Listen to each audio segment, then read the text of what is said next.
Le livre de l'Exode, chapitre 21. Voici les règles que tu leur présenteras. Si tu achètes un esclave hébreu, il servira 6 ans, mais le 7e, il sortira libre sans rien payer. S'il est entré seul, il sortira seul. S'il avait une femme, sa femme sortira avec lui. Si c'est son maître qui lui a donné une femme, et qu'il en ait eu des fils et des filles, la femme et ses enfants appartiendront à son maître, et il sortira seul. Supposons que l'esclave dise « J'aime mon maître, ma femme et mes enfants, je ne veux pas sortir libre. » Alors son maître le conduira devant Dieu, le fera approcher de la porte ou de son montant, et lui percera l'oreille avec un poinçon. Ainsi l'esclave sera pour toujours à son service. Si un homme vend sa fille comme esclave, elle ne sortira pas libre comme le font les esclaves de sexe masculin. Si elle déplaît à son maître alors qu'il avait pensé la prendre pour femme, celui-ci facilitera son rachat, mais il n'aura pas le droit de la vendre à des étrangers. Ce sera la trahir. S'il la destine à son fils, il agira envers elle conformément aux droits en vigueur pour les filles. S'il prend une autre femme, il ne supprimera rien à la nourriture, aux vêtements et au droit conjugal de la première. Et s'il ne fait pas pour elle ces 3 choses, elle pourra sortir sans rien payer, sans donner d'argent. Celui qui frappe un homme mortellement sera puni de mort. S'il ne lui a pas tendu de piège et que Dieu l'ait fait tomber entre ses mains, je te désignerai un endroit où il pourra se réfugier.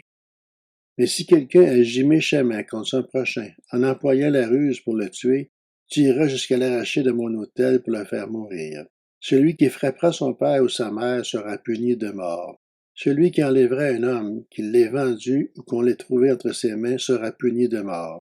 Celui qui maudira son père ou sa mère sera puni de mort.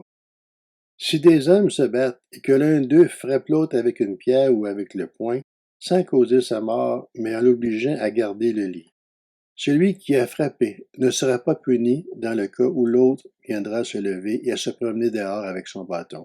Seulement, il le dédommagera de son interruption de travail et le fera soigner jusqu'à sa guérison. Si un maître frappe son esclave, homme ou femme, avec un bâton, et que l'esclave meurt sous ses coups, il sera puni. Mais si l'esclave survit 1 jour ou 2, le maître ne sera pas puni, car c'est son argent.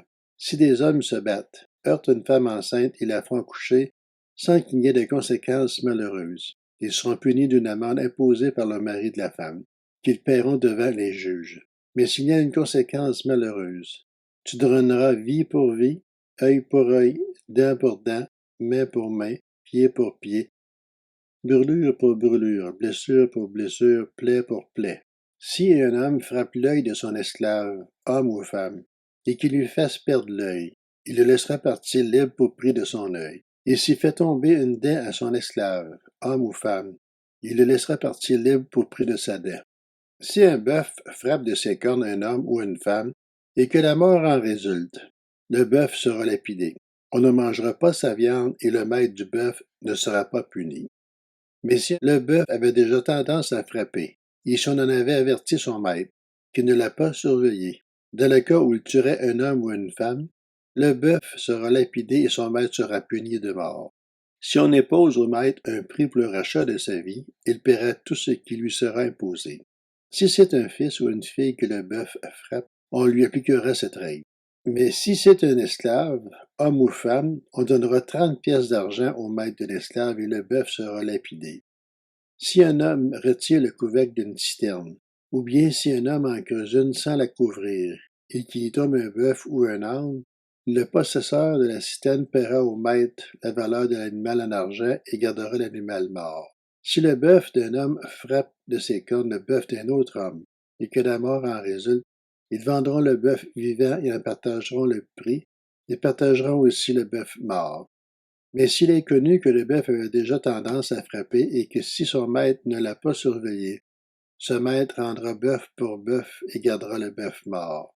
Si un homme vole un bœuf ou un agneau et qu'il l'égorge ou le vend, il restituera 5 bœufs pour le bœuf et 4 agneaux pour l'agneau.